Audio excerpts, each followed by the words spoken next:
사회 보시느라고 그냥 몇박 며칠. 저도 술을 절로 와야 되는 절로 데 절로 가시죠. 일로 와야 돼. 이거 사진부터 찍으시는 게 사진 한번 아니라 찍어야 돼. 기자분들 계시니까요.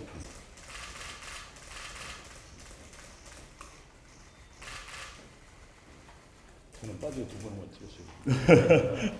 자 우리 예예예.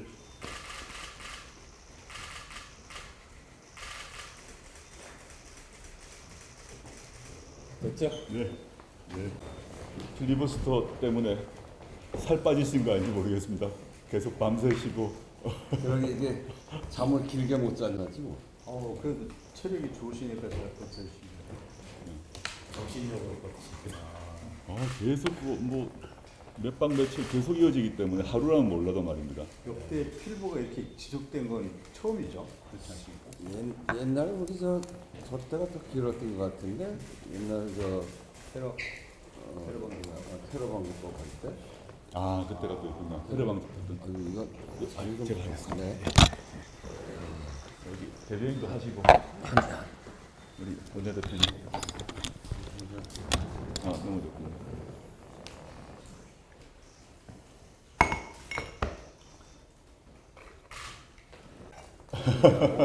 기사에 봤는데 원래 이제 딱딱한 아, 그 감색만 다 있는데 조금 이따 드릴게요. 장동원 우리 네 비서실장입니다. 네. 오늘도 콤비 스타일로 좀 젊어지셨네요.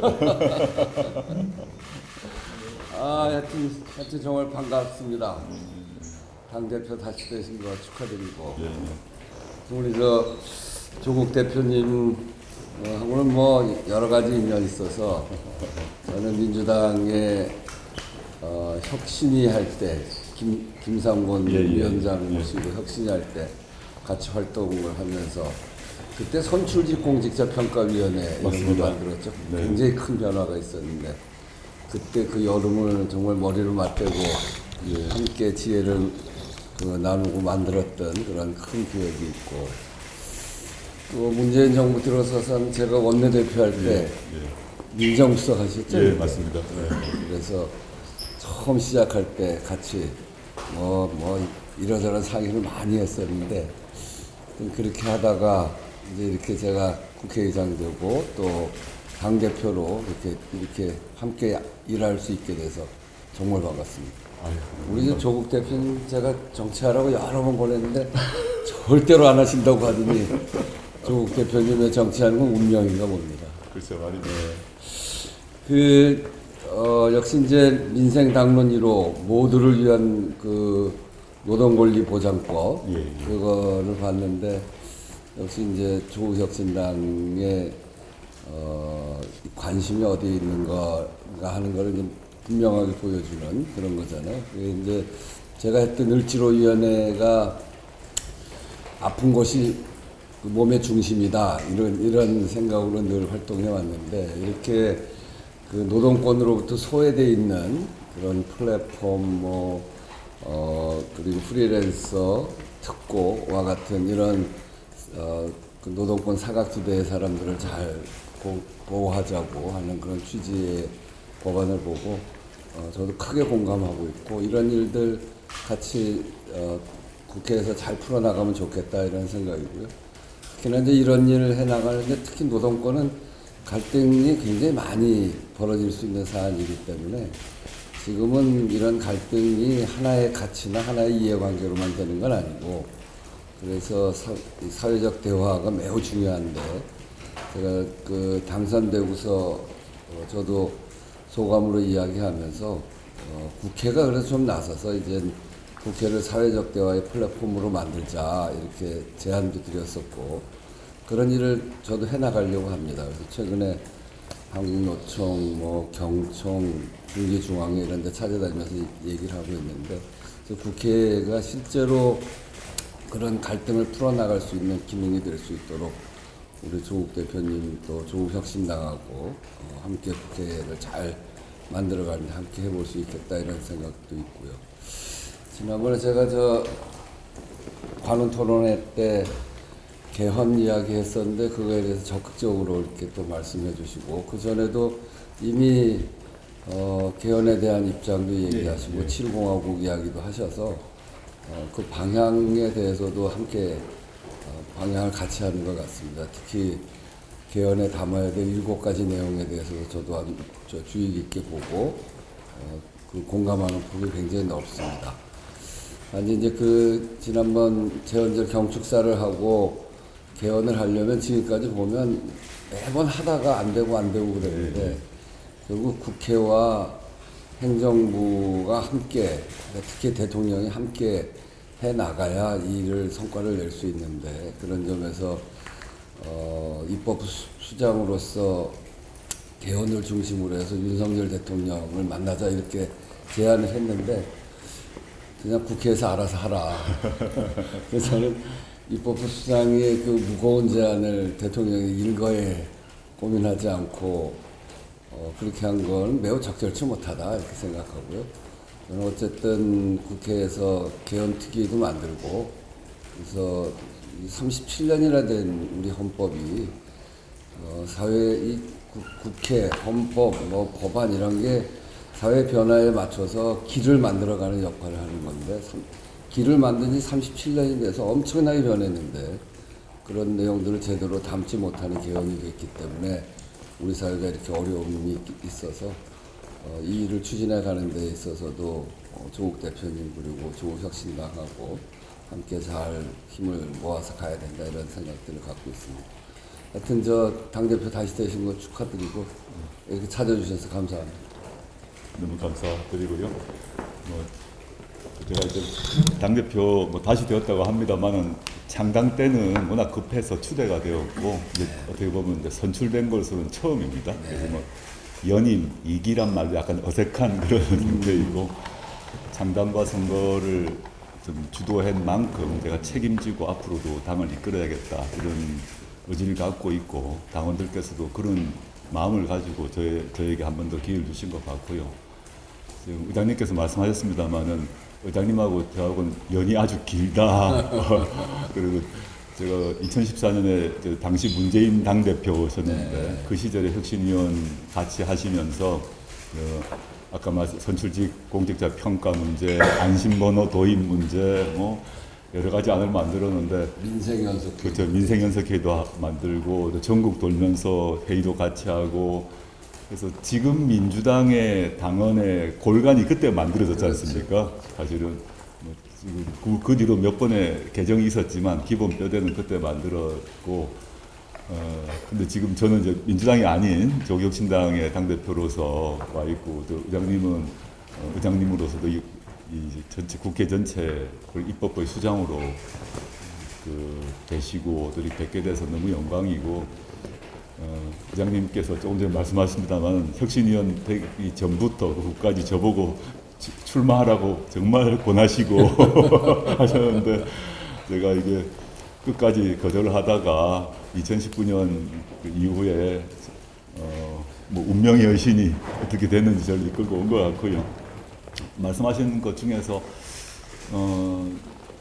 일자리위원회 얼마나 참 오랫동안 헌신적으로 하셨고 일자리위원회를 만드셨고 또 일자리위원회를 민주당의 그 상설 을지로위원회를 상설위원회로까지 만드셨지 않습니까? 민주당 당내로. 그 전까지는 상설위원회가 아니었는데 당헌상 위원회로 만든 걸로 제가 알고 있고 그 활동을 그 활동으로 민주당이 이제 민생정당으로 바뀌는 중요한 전 계기였다고 생각하고 있고요. 게다가 최근에 의장 되시고 난 뒤도 이제 계속 그 상담을 거리에서 상담을 하고 계시더라고요. 현장 민원 운영하시고 너무 감동적이었고, 전 의장님께서 만드셨던 을지로위원회의 정신, 즉 을의 정신이 저희가 추구하는 아까 말씀하셨던 일하는 사람을 위한 기본법 그리고 사회권 선진국, 그 사회권의 내용이란 게 바로 그 을을 위한 을의 권리 아니겠습니까? 다 있다고 생각을 하고요. 저희가 그 역할을 자임하고 나섰는데 지금 참 불행히도 지금 과거 진보 정당의 맥이라고 주요 정당이었던 민주노동당, 정의당이 지금 원내 의석이 없는 상태인데 물론 진보당이 있습니다만은 저희가 무슨 이념 정당은 아니지만 을의 권리, 사회권의 권리를 강화하는 데는 저희가 그 역할을 대신해야겠다 이런 각오는 하고 있습니다. 민주당이 하지 못하는 부분이 있다면, 물론 민주당 안에서도 을지로위원회 분들이 아주 열심히 활동하고 계시고, 저희가 또 민주당 바깥에서 을지로위원회에 못지않는 그런 을을 위한 권리, 사회권 강화를 위해서 활동할 생각이고요. 그래서 저희가 선거 때부터 그거를 저희 한편으로는 이제 검찰 독재 조기 정식, 다른 한 축은 사회권 선진국을 내세웠습니다. 그리고 의장님께서 말씀하셨던 관훈 토론회에서 개헌 얘기하셔서 저희가 바로 즉각적인 환영 성명을 냈습니다만은 37년이나 된 헌법이 정말 낡았기 때문에 개정을 해야 되는데, 뭐 의장님 아시겠습니다만 제가 청와대 민정수석이 있을 때 문재인 대통령 대통령 발의 개헌안 주 책임자였지 않습니까? 그것도 만들었지만 뭐 전혀 뭐 국회에 통과되지 못했는데, 이번엔 좀 달라져야 되지 않나 해서 의장님께서 주도하셔서 개헌 특위도 운영하시고, 그냥 학술적 논의가 아니라 여야가 합의를 해야 되니까요. 합의해서 이번 22대 국회가 87년 헌법을 마무리하고 정말 앞으로 후손에게 향후 37년, 지금까지 37년 일제강점기보다 더 긴 기간인데 향후 37년 이상을 갈 헌법을 만드는 그런 의장님이 되시면 정말 좋겠다. 여야 모두도 22대 국회로 인해서 향후 37년, 여기 계신 분들이 다 노쇠하거나 사망하고 난 뒤까지 우리나라 전체를 규율하는 규범을 만드는 그런 역사적인 국회가 됐으면 좋겠다는 소망을 가지고 있습니다. 의장님 말씀하셨던, 의장님께서 그런 여러 가지 마음을 가지시고 대통령께 입법부의 수장으로 제안을 했는데, 행정부의 수장인 대통령이 당연히 입법부의 수장의 그런 제안을 받아서 저는 단독 면담을 하셔야 될 사안인데, 여야 이게 아니라 의장님은 국회의장 아니십니까? 여야를 넘어서 입법부의 수장이신데 윤석열 대통령이 그 우원식 의장님의 면담을 뭐 거절했다는 것에 대해서 좀 약간 당황스럽다는 생각이 듭니다. 거절인지는 모르겠고 안 받은 거는 맞아요. 네, 뭐 결과적으로 같은 얘기 같아서요. 당연히 만나시고 자리와 장소 일시 관계없이 당연히 만나셔서 의장님께서 나라 사랑하는 그런 마음 이것들을 전달하시는 게 하시고 의견을 또 소통하시는 게 좋을 것 같은데 좀 안타깝고요. 이런 자리가 또 쉽지 않아서 한번 말씀드리자면, 저희가 이제 소수 정당 아니겠습니까? 12석짜리 정당이고 물론 의미 있는 의석을 갖고 있습니다만은 저희로서는 이런 생각을 가지고 있습니다. 뭐 690만 표를 받은 원내 3당이다. 그렇기 때문에 저희의 목소리를 국회에 반영해달라. 사실 저희가 뭐 본회의든 상임이든 그런 열고 닫고 언제 열고 어떻게 진행하고 있든 일체 권한이 없지 않습니까? 결정 난 걸 통지만 받고 있고 그 통지도 정식 문서나 문자로 받지 못합니다. 실제 공식 전달하는 방식도 없습니다. 양당이 결정한 것을 저희한테 결정을 누가 통지를 안 해줍니다.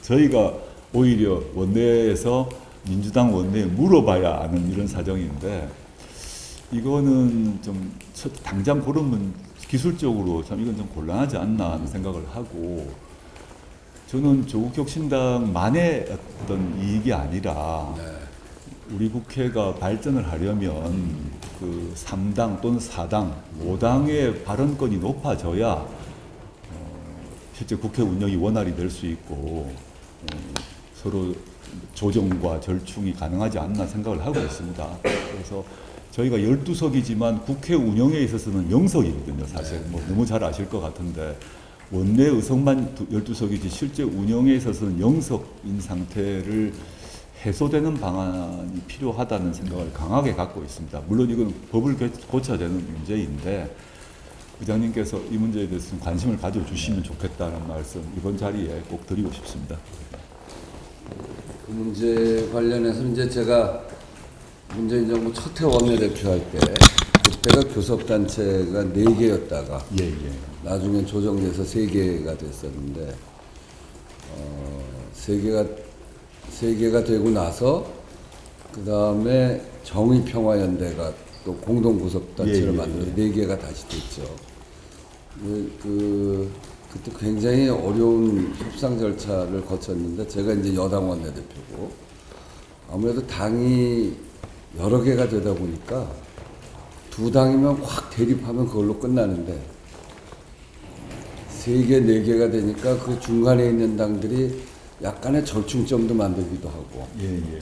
또 이 스펙트럼이 조금씩 다르기 때문에 또 이게 협의할 수 있는 그런 틀도 좀 만들어지고 그러더라고요. 그래서 교섭단체가 저는 여러 개 있는 게 좋겠다 이런 예. 생각이고 국회 운영을 위해서도 그렇고 이제 그래서 그리고 우리가 OECD 국가에서도 보면 교섭단체 수하고 전체 의석을 비교를 해보면 굉장히 높은 나라입니다. 맞습니다. 네. 예, 전체에서 두 번째인가 그래요. 예, 그렇습니다. 그래서 좀 낮출 필요가 있다는데 저는 공감을 하는데 결국 그렇게 낮추는 거는 법안을 고쳐야 되는 게 거기 때문에 역시 교섭단체 간 예, 예. 합의가 있어야 되는 문제고 그래서 그런 부분은 두 교섭단체하고 좀 상의를 해서 예. 조국혁신당의 입장을 저도 잘 전달할 수 있도록 그렇게 하고요. 국회 운영을 해 나가는 데 있어서 교섭단체가 좀 여러 교섭단체가 같이 논의하는 것이 국회 운영을 위해서도 훨씬 좋기 때문에 좀 의장 입장에서 지금처럼 이렇게 막 세게 대립하고 있는 형국에서는 그 필요가 더 부각되지 않겠습니까? 그래서 어쨌든 그런 점들을 교섭단체들한테 잘 전달하도록 하겠습니다. 의장님께서 과거에 원내대표 해보셨기 때문에 너무 잘 아실 것 같고요. 교섭단체 문제는 690만 표를 얻은 정당이 그에 합당하는 그 일종의 지위를 가져야 한다는 뭐 원론적인 얘기 외에도 지금 의장님께서 말씀하셨던 국회에서 성과를 내는 생산성 차원에서도 3교섭단체 또는 4교섭단체가 있는 것이 실제 생산성을 높인다고 생각하고 있습니다. 이건 말씀하셨듯이 이제 두 거대 양당이 이 점에서 동의를 해줘야 되는 문제가 있습니다만 저희는 저희대로 국민들께 일단 호소를 먼저 하도록 하겠습니다. 예, 예, 예.